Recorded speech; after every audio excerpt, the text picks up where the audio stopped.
All the times I have read this and studied it, and I know I've taught the class before, and I kept reading through, seeing one pile of stones, but there were two piles of stones.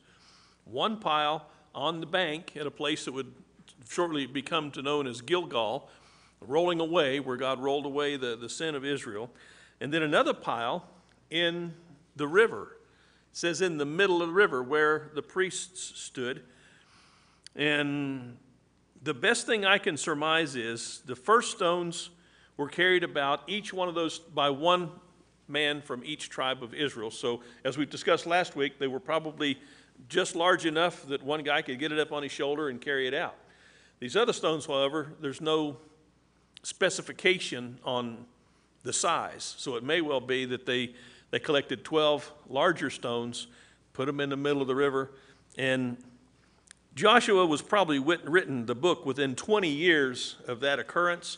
And so by the time the book was written, the author had put in here, they're still there. Those stones are still there, maybe 20 years after the fact. Who knows how much longer they lasted.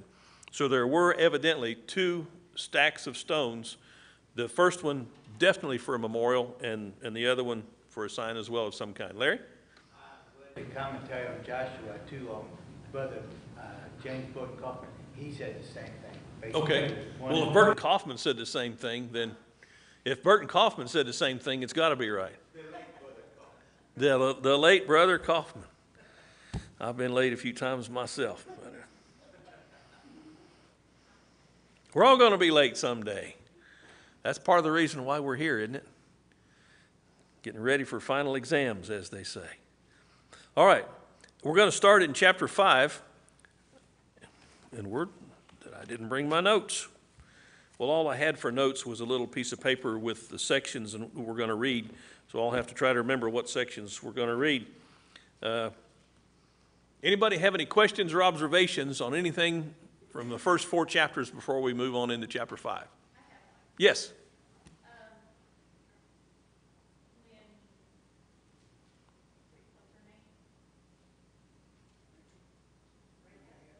Rahab? Yeah.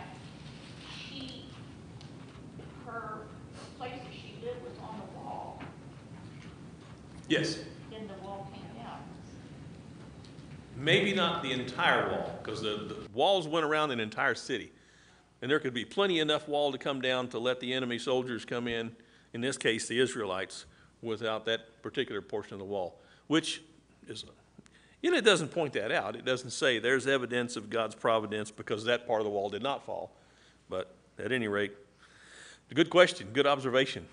And those are the kinds of things we need to be aware of, because if you're talking to somebody who is a skeptic and they say, oh yeah, well it said the walls of Jerusalem fell down, but Rahab lived on the wall and her house didn't fall down, so there you go. And if you have never thought about that, thought that through to have an answer, then you go, oh man, I don't know what to say now. So now you know what to say. Didn't have to be the whole wall. All right. Good question, though.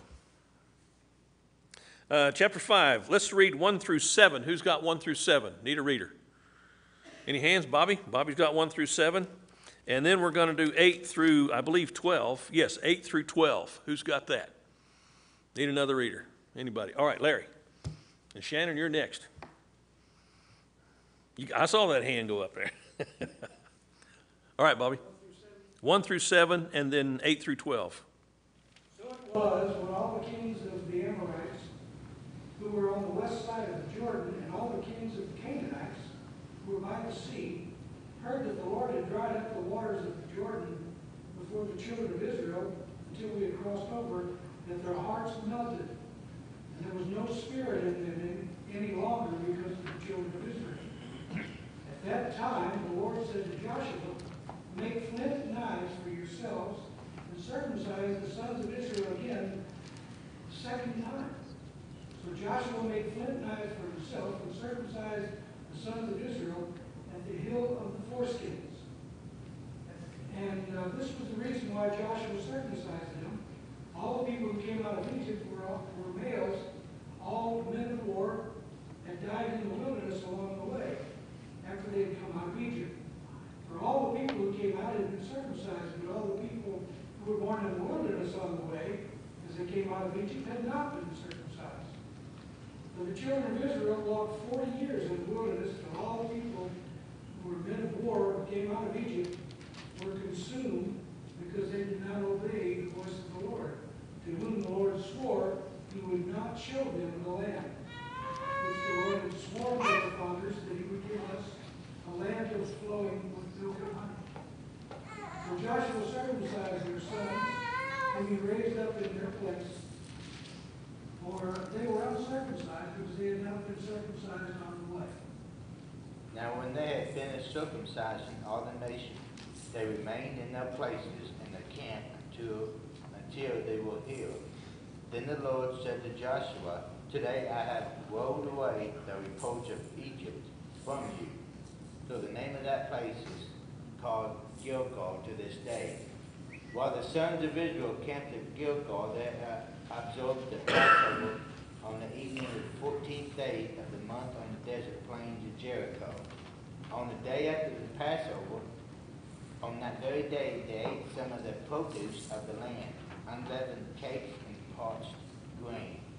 The manna ceased on the day after they had eaten some of the produce of the land, so that the sons of Israel no longer had manna, but they ate some of the yield of the land of Canaan during that year. All right. What happened to the Canaanites when they heard about Israel coming across the Jordan? What does it say? Their hearts melted. Have we read that before in the text of Joshua about hearts melting? That's what Rahab said when she was talking to the spies. Said, I'm helping you because when we heard about everything that you guys did and all that God did for you, our hearts melted.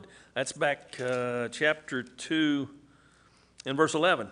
When we heard it, our hearts melted, and no courage remained in any man any longer because of you.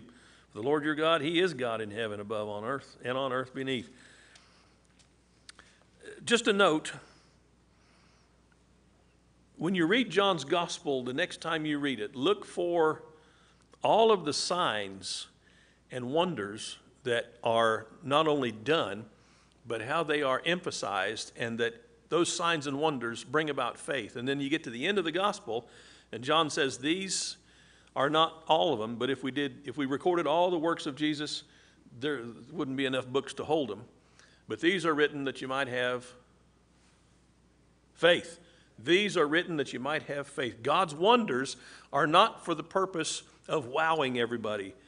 God's wonders are for the purpose of bringing about faith. Whether we see the wonder ourselves or whether we read about it, it's the same thing. And when we read about it, our faith is what will grow when we see what God has done in the past. And if we pay attention in life, as Debbie and I were talking the other night, we look back over our lives and we can see the hand of God. And we regret that we didn't write down so many things that happened to us that had to be God. Nobody could prove it, but you see the way things turned out. You go, how could that not be God working that out? It's too much of a coincidence. So when you see things like this, when you read about things like this, God is trying to bring about faith. Did any of the Canaanites have faith in God? Well, let's talk about that idea. What about that? Was there any belief generated in the hearts of the Canaanites? Not a trick question. Was there any belief generated in the hearts of the Canaanites? We know about Rahab and what her response was and what she told about when they saw all that they had done before they crossed the Jordan. But now They hadn't believed it, they wouldn't have been scared of it. Okay, exactly. So there was faith in the sense that, wow, we believe that this happened. To the point that it made them very much afraid and their hearts melted.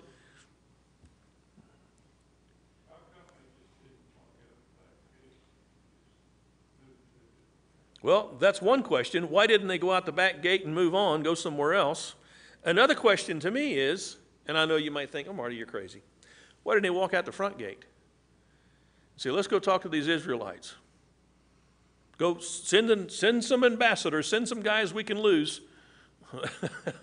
and ask them if they will tell us about their God and if they're willing to make peace. Why was there no embassage sent out? And of course, there's nothing in the text that indicates one way or the other that anybody even thought about that. But there's the thing. If you see the wonders and you come to believe there is a God and there is power, but you don't respond to that, then you've lost. Most things they gave up. Before they started, they said they have no spirit. They were like, well, forget it. We're just dead. That's it. Nothing we do. Just resign themselves to be conquered. I read this, and I don't know about you guys, but I have questions just like that. What was their train of thought? Were they thinking, we got a big fortress here? Because Jericho was not some small town. It was not small potatoes. The walls were high. They were fortified. They were ready for war. And this, however, is something they've never faced before.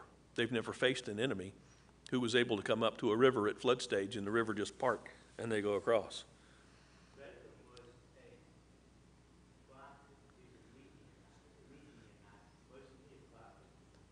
Yes. Yes. But what was Balaam's faith like? Did Balaam believe more in God or more in money? And there's no explanation given about that. When you read in Numbers about Balaam, if you've read this account, Balak, Midianite king, wants to curse the Israelites. And so he goes to Balaam, that he knows is a prophet, and he tries to hire Balaam to curse Israel. And Balaam says, well, I can't do that. Those are the people of God. And he says, well, I'll give you a lot of money. He says, well, let me talk to God. And so he talks to God, and God says, no, I don't want you to curse them. And so he goes up there with Balak, and he blesses the people instead. And so, what do you do that for, Balak says. So listen, we're going to come up to another place over here, and you're going to curse them from there. He says, I can't do that. And he says, yeah, you can. I'll give you this much money. I said, well, okay, I'll talk to God about it. Anyway, Balaam's desire was for the money. He believed in God. God was talking to him. There was an interaction there. He knew that there was a God and that he was interacting with God, but his desire for the things of this world was so strong that he didn't go with God. He went with the world. And so here's a whole city full of people, and they know 40 years prior to this, the Red Sea parted, and these folks came across the Red Sea. And then they just wiped out two great kings, and the people, Rahab says, know all about that, and they're scared to death. Their hearts have melted, she told the spies. And now this is after that, and they've now crossed the Jordan at flood stage, and the people's hearts have melted. But nobody's coming out to say, hey, if your God can do this, we need to know about this God. We're ready to make some changes. Nobody does that. And I don't expect us to come up with any answers as to why. They just don't. Well, maybe that's it. Maybe it goes back to Genesis 15, where God says the iniquity of the Amorites is not yet full. In other words, this is about to be their punishment. And it's not going to be withdrawn. They're about to be punished, and it's the punishment is about to begin, so to speak. At any rate, I think there's a good lesson there for us, because we may get to the point in our lives at some time where we see the truth and we know the truth and we know what's right, but I think I'm going to stay in my fort and maybe not make any changes. And that's what the Canaanites did at this point. What's the deal about circumcision? Where'd that come from? Was it part of the Jewish covenant? It was part of the covenant of Moses. Does it go back any farther than that? It goes back to Abraham. When God made a covenant with Abraham, that was a part of the covenant. And it goes all the way back to Genesis, long before God gave Moses the law on Sinai, which included circumcision. But it goes all the way back to Genesis chapter 17.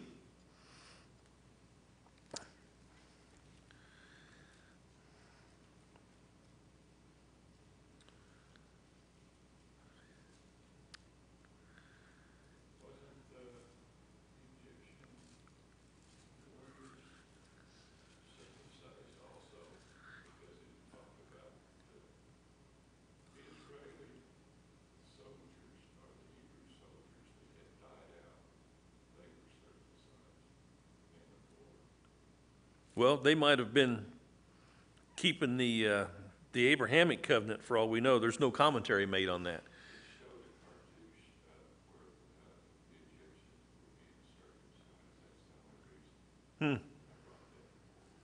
I couldn't comment on that. Here in Genesis 17, it's not the first place, well, it is the first place we read about it. Verse 12, God gives it to Abraham. Every male among you who is 8 days old shall be circumcised throughout your generations. The servant who is born in the house or who is bought with money from any foreigner who is not of your descendants, a servant who is born in your house or who is bought with your money shall surely be circumcised. Thus my covenant be in your flesh for an everlasting covenant. In other words, this was part of the sign of the covenant that God had made with Israel as a nation. And when he's talking to Abraham, Israel's not a nation. It's only Abraham. And God is saying, I'm making a covenant with you, Abraham, but here's the sign of it. It's going to be circumcision, and it's going to be for everybody who is part of your household, your servants, your children, everybody.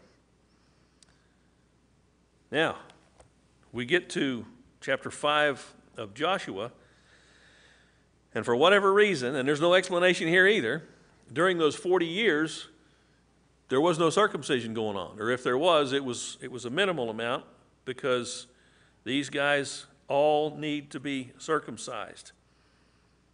And so this is what they do in preparation, their consecration, so to speak, for the conquest of Canaan. Now here's a practical aspect of circumcision. And we get this, it's also borne out back in Genesis. Remember when Dinah, the daughter of Jacob, was essentially raped by a fellow named Shechem, and Shechem loved her, and he didn't just want to rape her, he wanted to marry her, and so he went to the family, went to Jacob and said, I want to marry your daughter, I'll do anything to marry your daughter. And the two boys, Simeon and Levi, had evil intent, and so they said, well, here's what we'll do. We can't let our sister marry any uncircumcised pagans, heathens, so if everybody in your town will circumcise themselves, then we'll let you marry our sister. So they did, and the scripture says, while all those guys were debilitated by the circumcision, Levi and Simeon came in with swords and stealthily killed all the men of the town.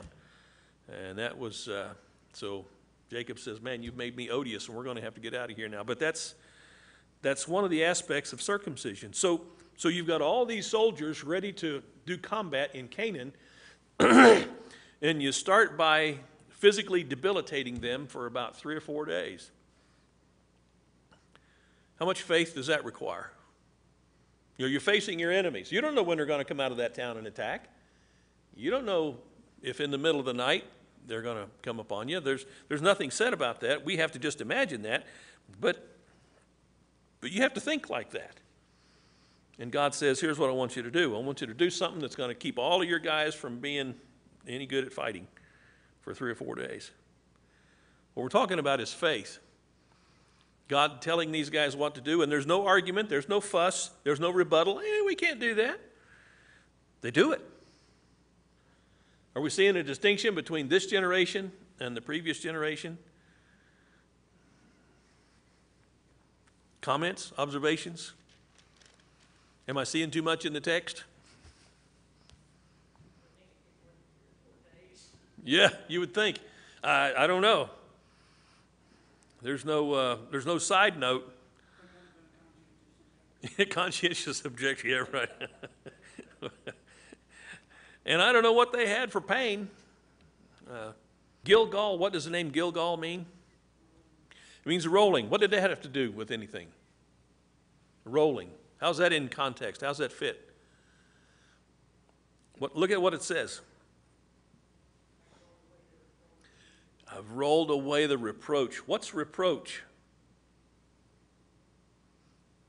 That's something bad. You've done wrong, and that wrong becomes a reproach.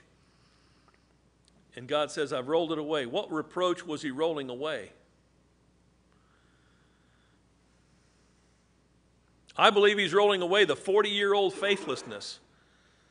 That generation, as the King James puts it, whose carcasses fell in the wilderness, that was the reproach. God brought them up to the promised land, said, here it is, I'm giving it to you. And oh, we can't do that. We sent spies in. They said those people are strong and big, and the cities are big and tall and fortified. We can't do that.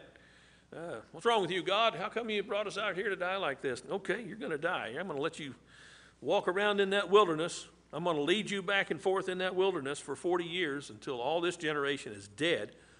And the next generation that I raise up is going to go into the land that I promised them.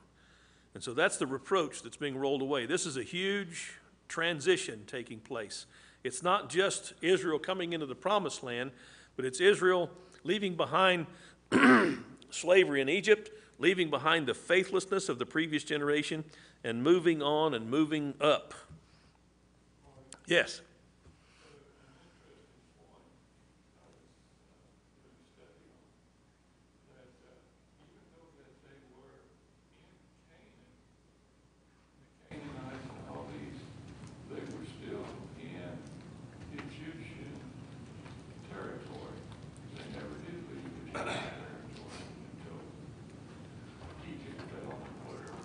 You mean as far as Egypt's sovereignty, what they claimed?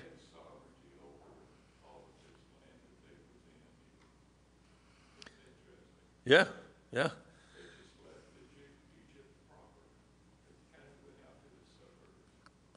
The big suburb. All right. Did we read down through verse 12? How far did you read? You read down. Okay, so what else happens besides the circumcision and the Gilgal, the rolling away? What else happens? Okay.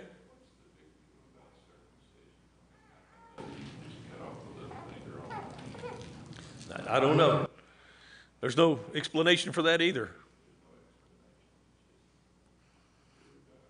And God created man, his physical body, with that particular aspect, and perhaps he specifically created us that way so that that could be the sign.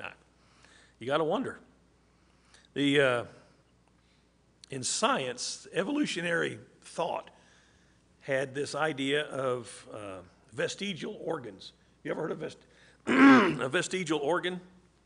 That's not an old piano that they played in some denominational church.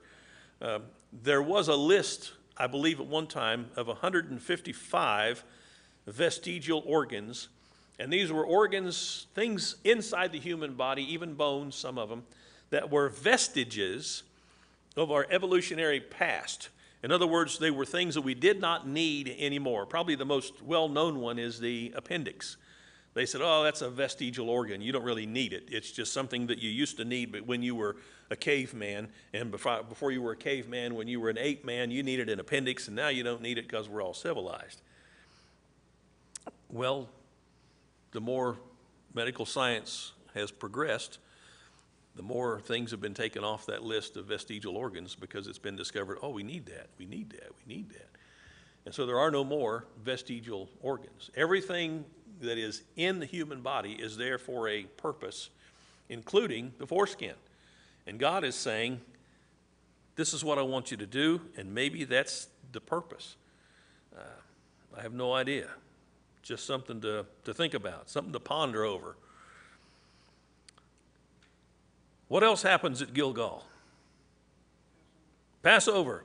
What's the significance of the Passover? Okay. What was the last thing coming out of Egypt? Well, it was the Passover. They took the blood of the lamb, they put it over the doorposts, and the firstborn in every house survived. The death angel passed over. And now, this is another huge milestone. this crossing into Canaan and taking their first, making their first conquest, and so they keep the Passover because it's time to keep the Passover. What else happens? Okay, those two things together. The manna stops because they're eating of the produce of the land. Wouldn't you like to have just a few more verses? Just a little more of an explanation? We don't get it. It's just, this is enough. This is all you need. In a sense, except when I think about it, if God included everything I'd like to know about, the Bible would be too large to carry around. Because there's a lot of things I would like to know about. I'm just curious and I want to know about these things, but he doesn't put that in there. Now, when I read other kinds of books, anybody ever read Louis L'Amour? I don't know, I think I've thrown out that name before. Okay, Louis L'Amour, great Western writer. Whoever your favorite writer is for novels, even if it's historical works, like anybody read any Rick Atkins? I got 3 or 4 names that are close going in. Rick Atkinson, he's a historical writer. He writes books about World War II. He's got a trilogy. They're each about that thick, big books. The first one is Army at Dawn. It's about the U.S. Army landing in North Africa that got us started in the war in that particular theater. The second one is, well, you don't need to know about all that, but he's got these 3 books, and all they're about is America's involvement in the European theater of World War II as it started in North Africa. It's just 3, because he puts a lot of detail in, a lot of stuff that you really don't need to know, but he tells you what's happening in the back offices of Eisenhower and the other generals. What's that? Not Lancer, that's one of the planes. Eager? Maybe it is the Eager Gate, but I don't think that's the difference. Anyway, generals. Some of those gates are named after generals, and you just read oh yeah, it's such and such a gate. But if you don't even know the name of the general, there's a lot lost there. And so why is Tinker named Tinker? Well, it's named for Clarence Tinker, who was flying B-24s before they were called B-24s in the Pacific Theater, and he was a general. He was shot down, Native American. Anyway, so Tinker's named after him. All these details.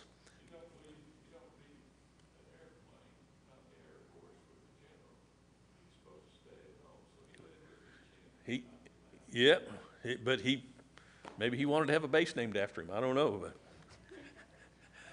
And by the way, that's the way almost all Air Force bases are named. They're named after someone who died in combat or some famous airman.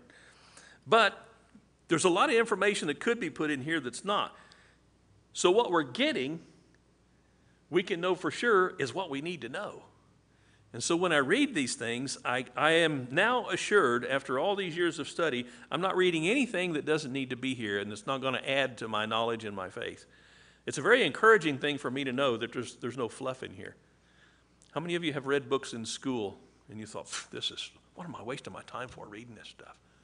Has anybody not done that? And either, of course, grade school and high school, it's a given because it doesn't matter what it is. It's stupid because you're a grade school or a high school kid. But then you get in college and you're paying for your courses and you're reading this stuff knowing you're paying for it, and the book costs $300 and you're going, this is garbage. Why am I reading this? And that never happens in the Bible. You read the Bible and that's exactly what needs to be there. I haven't figured out what it all means, but I know that's what needs to be there. And when I figure it out, and how many of you have done this? You finally figure something out that you've read for 100 years in the Bible, and you finally figured it out, and you go, wow, that's really cool. I didn't know that about that before. I didn't know there were 2 stacks of stones, one outside the river and one inside the river. That's pretty neat. All right, well, all right. I never will forget the time I put together John chapter 1, verse 12, where John writes, those who believe in Jesus are given the right to become children of God. And then John chapter 3, verses 3 and 5, where Jesus says to Nicodemus, if you want to be a child of God, you need to be born again. You've got the right to be a child of God when you believe in Jesus, but you don't become a child of God until you're born of water and the Spirit. Put that together. Wow. And then you put that together with Acts chapter 2. The gospel was preached. The people believed. What did they get when they believed? They got the right to become children of God. When they asked Peter, what did they do? What did he say? You need to repent and be baptized, be born of water and the Spirit. Okay, see, you put that together, it's like, whoa, I didn't know that. Some people do this when they watch the Star Wars movies or the Lord of the Rings. You know, they read the books and they watch these movies. Oh, I didn't know all that. Oh, yeah, Obi-Wan was, well, he was his dad? That's all made up stuff. It's not near as cool as the real stuff. This is the real stuff. So, and why am I going on and on about this? Anyway, all right, let's talk about the conquest. Let's start reading here, chapter 5, verse 13, down through chapter 6, verse 5. Who's got that? All right. Near Jericho, he looked up and saw a man standing in front of him with a drawn sword in his hand.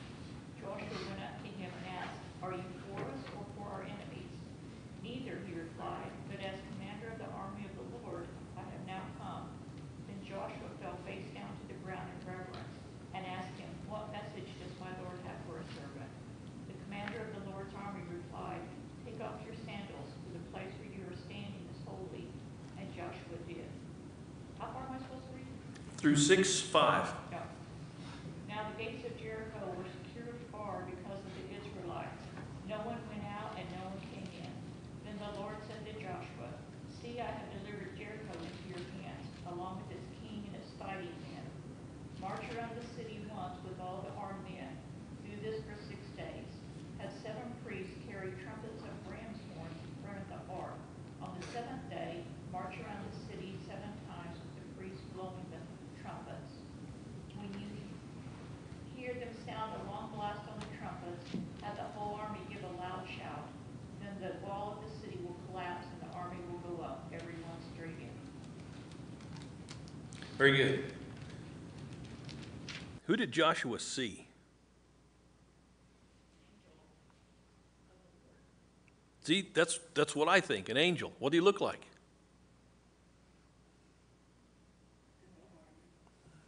What did Joshua call him? Well, the text calls him a man. The book of Joshua calls him a man.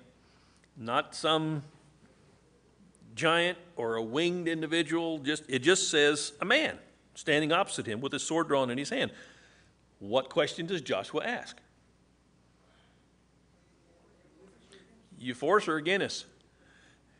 And how does he answer? That was interesting. Your translation, what translation do you have, Kathy? NIV says neither. Anybody else have a translation that says neither? They're in verse 14. What do some of your translations have? Okay, New American Standard has no. Are you for us or against us? No. Neither. Anything else? And I can't be too sure about this, but the neither gives a little weight to this. It seems to me that this guy is saying to Joshua, I'm not for you, I'm not against you. I am a servant of God. I am captain of the host of the Lord, and whatever the Lord tells me, and he's not saying any of this, this is my take on this. Whatever the Lord tells me, that's what I'm going to do. So there's no, all right, we've been watching this big fight, and we're come down here, we want to be on your side and help. Nothing like that. He simply says, very objectively, I'm captain of the Lord's host, and I'm here. And here's what well, now I'm getting ahead of myself. What's he telling him to do? Take off your shoes. This is holy ground. Now look at the transition. Verse 14, no, I indeed come now as captain of the host of the Lord. Joshua fell on his face to the Lord. He said, what does my Lord say to his servant? The captain of the Lord's host said to Joshua, remove your sandals from your feet, for the place where you're standing is holy. And Joshua did so. Jericho was tightly shut because of the sons of Israel. No one went out, no one came in. The Lord said to Joshua, what just happened? Okay, we went from Joshua having some give and take with this guy who says he is captain of the Lord's host, and now we are being told the Lord is saying to Joshua. How is he doing that? Is he saying it through this guy? Or is he hearing a voice? Is it something in his mind? I don't know. I'd like to know. I'm curious. But I don't get to know. Is that okay? That's okay. What do I need to know? What I need to know is that the next information Joshua gets is from whom? It's from God. This is God's plan. What is his plan? Well, before he tells him the plan, what does he tell him? Okay, take your shoes off. We've covered that part. Jericho's yours. Jericho is yours. Now, wait a minute. Where's Joshua? He's outside of Jericho. He hasn't stepped foot in Jericho. But the angel says, the Lord says, somebody tells him authoritatively, Jericho is yours. At some point in the past, it struck me, this is what God has done with us and for us. He says, heaven is yours. You've got your name written in heaven. You're not there yet, but it's yours. What did Jesus say to the apostles in John 14 when he was about to leave them? We sang about them tonight. We sang about that mansion built for us, prepared for us. We've got a place because Jesus said, I'm going to prepare that place. I don't think that was just for the apostles. I think that's for all of us. And he says to Joshua, that city's yours. I've given it to you. It's not, I'm going to give it to you as soon as you march around it and conquer it. Then I'm going to give it. No, he said it's yours now. All you got to do is follow through with these instructions. What were the instructions? You're going to do a lot of walking. Hey, no big deal. We've been doing that for 40 years. We'll walk some more. This time we don't have to take all the cattle. We don't have to take all the kids. It's just us guys. Come on, let's go. Grab a bag of jerky and let's hit the trail. So yeah, I know, I'm crazy. But that's what they did. They marched around the city. Now, wouldn't it have been good to have listened to what some of the people inside Jericho was saying? Yeah. But do you suppose there was somebody who knew how they got across the Jordan River? I have no idea. There's nothing in the text to even indicate this. But what if word got back, you know what those guys did? They crossed the Jordan River. What do you mean they crossed on dry land? Oh, that's crazy. How did that happen? Their priests were carrying this big box with golden angels on it. And when those guys stepped in the river, it backed up. And those guys walked out in the middle of the river with that box, and they stood there until all the nation of those people had come across on our side. They might have been thinking, hey, no big deal, we got a break. The river's at flood stage. They can't get across for a while. Oh, man. Well, now they're on the other side. And now they're marching around their town. And you got to wonder, what are these people thinking? And I still wonder, why didn't they send somebody out? Fred, you go talk to, I ain't going out there. Steve, you go talk to, I ain't going out there. Maybe we'll tell them, we'll convert. We'll be we'll worship whatever God they've got. Nothing. Marty, Yes. I feel about 30 years older than you. If I walk out, chase me. All right, brother. You do what you need to do. We've already got a bell, haven't we? See, you're perfect timing. I don't know if you can have too many birthdays. He turned 90, by the way, last week. How about that? Yeah. And I think, I guess they came out first. Huh? Bernice is going to be 39 next week, I think, yeah. 3 weeks. 3 weeks, she'll be 90. He's 3 weeks older than she is. Something else. Well, this would probably be a good point to start. But since we're stopping, anybody got anything as we close? Anything of interest to you?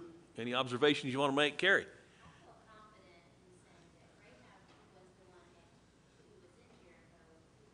Every one of their hearts had melted in fear. They all feared the Lord because Rahab said they all did. Mm-hmm. She told the spies,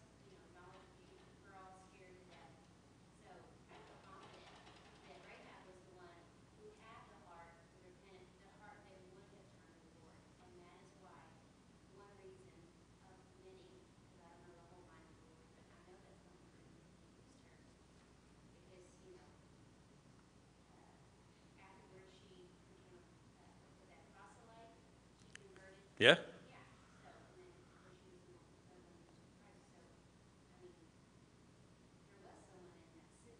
Right. Yeah.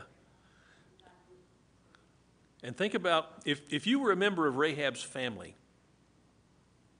and she says, hey, you need to come to my house. Why? What? Don't you know the Israelites are attacking? That's exactly why you need to come to my house. Just show up. Just come over. You don't need to bring any food. How about a 2-liter? No, just come on over. Hang out at my house. And when the whole thing is over, it's like one woman's faith saved her entire family. Now tell me there's not a lesson in there for us today. One woman's faith. And not the woman that you would necessarily say, oh yeah, she's going to be a real godly person.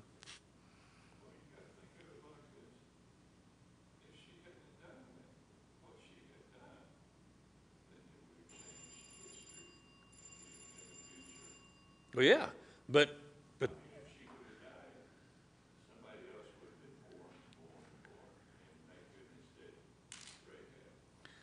it still begs the question, why was there that one person, but she was there. And she was the one, tell me this isn't providence, she was the one to whom the spies went. She didn't go to the spies.